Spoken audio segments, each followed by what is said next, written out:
Oversight services and from the Peacebuilding Support Office on the Peacebuilding Fund. And then we'll have a larger discussion session. So perhaps we should try to limit our interventions now more on questions that may have been raised in our minds from what we've heard now specifically from UNDP and OCHA. In both these cases, the evaluations have really been organizational evaluations about a specific type of activity that the organization undertake, as opposed to, for instance, dealing with a specific context and so forth. So I guess the kind of learning we're looking for is how has these organizations learned from these evaluations? Have they changed practice? Or, as both are fairly recent, we can perhaps take it a bit broader. Have they learned from evaluations in the past? What can we track? I have a question at the back, and perhaps we can just introduce ourselves and then... working as a senior advisor on conflict in Norad. In the evaluation of the UNDP, it was highlighted the weakness when it comes to develop conflict studies, and as a consequence of that, having a conflict-sensitive approach.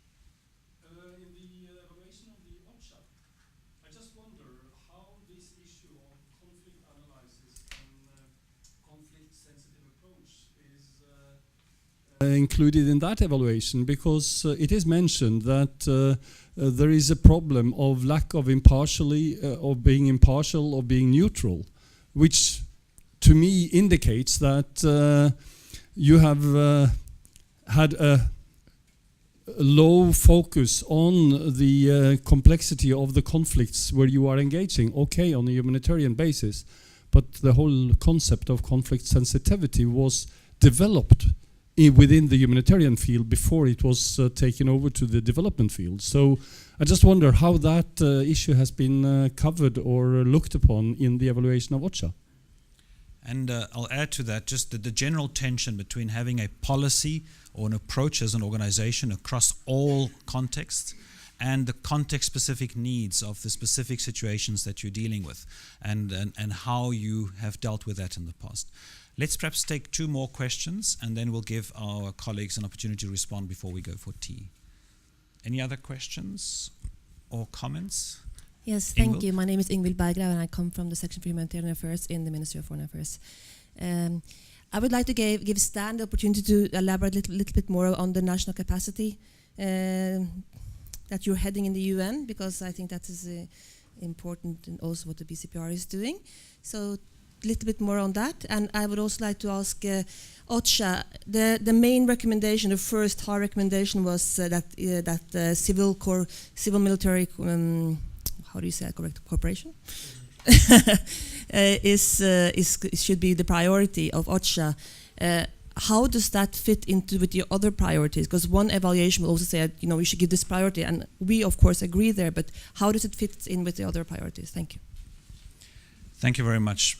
And I'm going to ask also in our answers that we really focus on our topic today on evaluation. One last question, perhaps, Jarman. From the section for UN policy and gender equality. Just a question to Stan, because you mentioned you mentioned the World Bank and the UNDP multi-donor trust fund. Okay. Okay, so let's start again. Sorry. Gjermund Sæther from the section for UN policy and gender equality. I just have a question on clarification from Stan, because you mentioned cooperation between UNDP and the World Bank, and you mentioned multi-donor trust fund in conflict settings. I mean, in the recommendation number 6, I think they basically talk about post-crisis need assessment, and I don't see anything on this need for setup or more discussion on multi-donor trust funds, even I know that is an issue and needs to be taken forward. Thank you. Thank you very much for those questions. Let me ask our colleagues to respond. Maybe we can start with Alan Battlefield, and then we go to Alan Fox, and then to Stan. Thank you. Yeah, first the conflict analysis issue and a neutral, impartial question. And we're looking at a UN perspective in this seminar, but from a humanitarian perspective, it's a wider humanitarian community, including the NGOs as well. And I think the way that is analysed, and a way to get round that, is in peacekeeping missions, where the humanitarian coordinator could also be the resident coordinator, could also be a triple hat and a deputy special representative of the Secretary General. Various models for how we organise ourselves in an integrated mission process. But the generally accepted default position now is that the HCRC Deputy SRSG is inside the mission. OCHA tries to maintain a space outside of the mission to maintain a conduit for the wider humanitarian community to have that influence on the mission. So it's almost playing that middleman. Now, who plays that middleman? Because a lot of the NGOs won't go directly and interact with UN missions because of the impartiality and neutrality issue. Who plays that middleman was a question that was addressed by the evaluation team. It doesn't necessarily have to be OCHA, but they couldn't find a more suitable alternative. There's no kind of global NGO that could do that, that would have that interaction with a UN mission.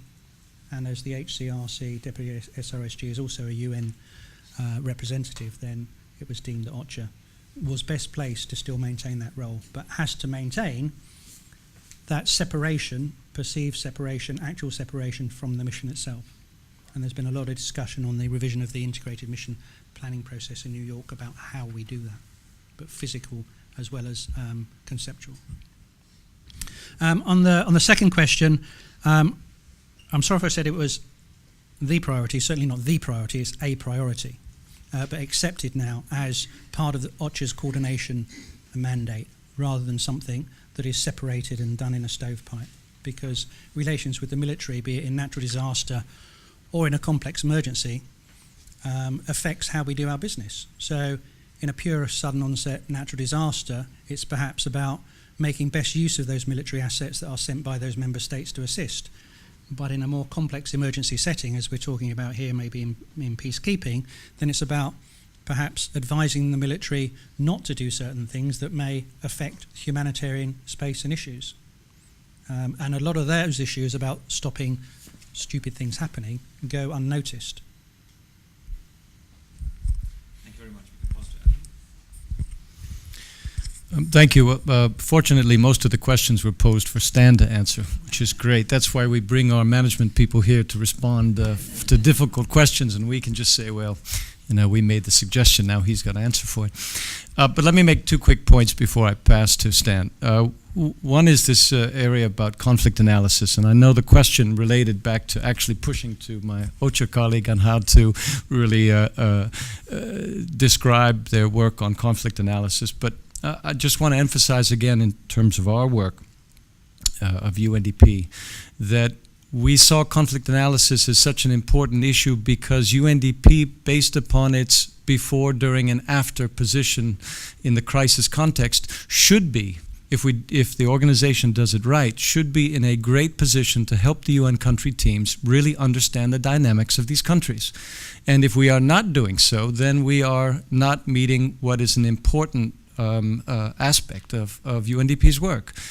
And so it's not only a question of putting tools in place, it's also a question of having persons in country who have the capacity to understand the dynamics of these countries and can then utilize that not only to help UNDP's preparation or consideration of the different contingencies that may come up, but also that we use that information to better help the entire UN country team prepare in the eventuality of conflict. And we as a UN have done this enough that we should be able to see some of these cues better than we do. The second point that came up with our colleague here involved some of these issues about multi-donor trust funds. And from the evaluation standpoint, there was a concern that there are great opportunities financially through the multi-donor trust funds to bring those to bear for a variety of different needs in crisis countries.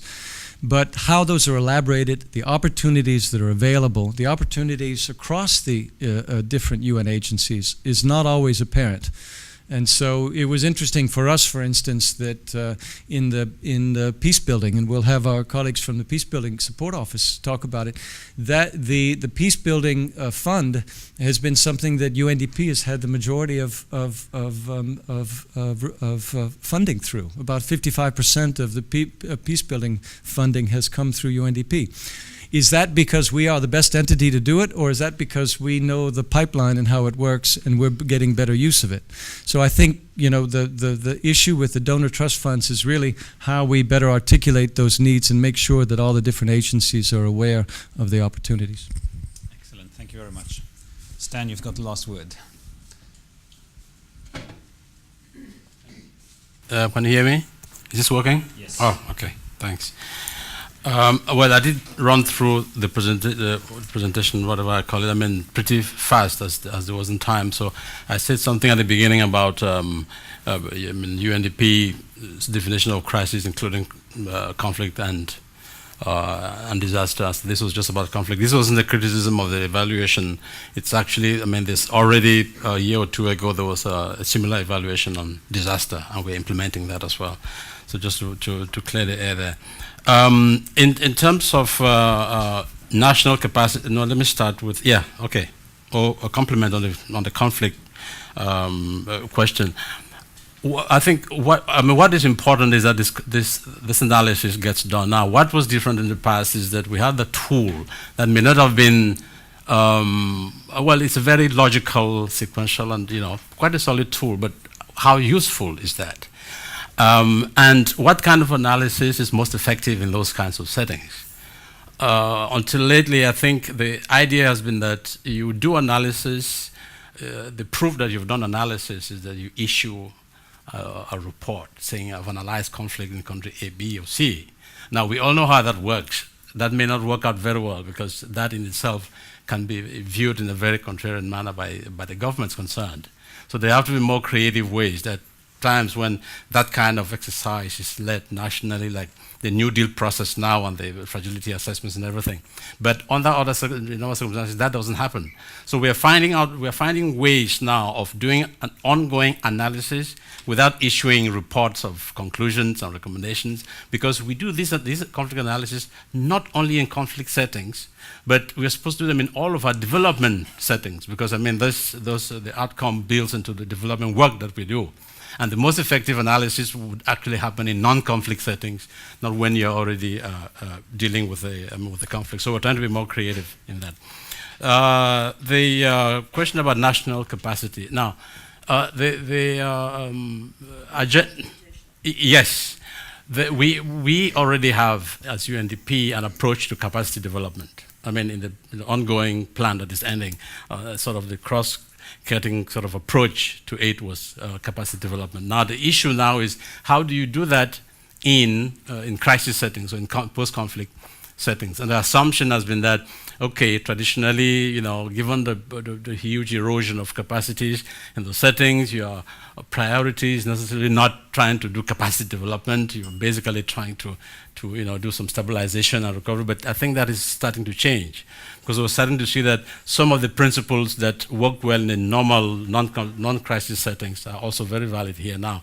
National leadership, that in itself is something that you can use and you can emphasize in crisis settings, not undermining national capacity. Bringing in experts all the time from outside, and not starting to lay the groundwork and have the exit strategies that help you leave something in place when you leave, and starting to use national systems, which is also very tricky. But it doesn't have to be whole scale. So you go about it progressively. Where there is capacity, you use them. Where there isn't capacity, you try to build it. So the Joint Declaration on Capacity Development in Post-Conflict Settings that has now been issued by the UN as part of the civilian capacities work has 10 principles that have to be respected across the board for that capacity development work to happen. That was just issued very recently. That could be shared as well. But that is where we are in terms of the discussion on capacity development in crisis settings. Before then, there was already some work that was being done within UNDP, and I think we are going to build on that as we test out some of those principles in those settings. Now, the partnership with the bank. And the fact that you have some technical issues dealing with that at the beginning, it's nothing to do with the way the partnership is going. I think it's, everybody thinks that it's always problematic. Some things to note now. Between the UN and the bank, there is sort of a new climate that is developing between the president of the bank and the Secretary General of the UN. They're presently, they haven't yet left, they're leaving soon. They're going to DRC, the Great Lakes, I think, and all that. So there is a very nice, I mean, the climate is becoming pretty positive now. So there's room for lots of things to happen with the new bank president.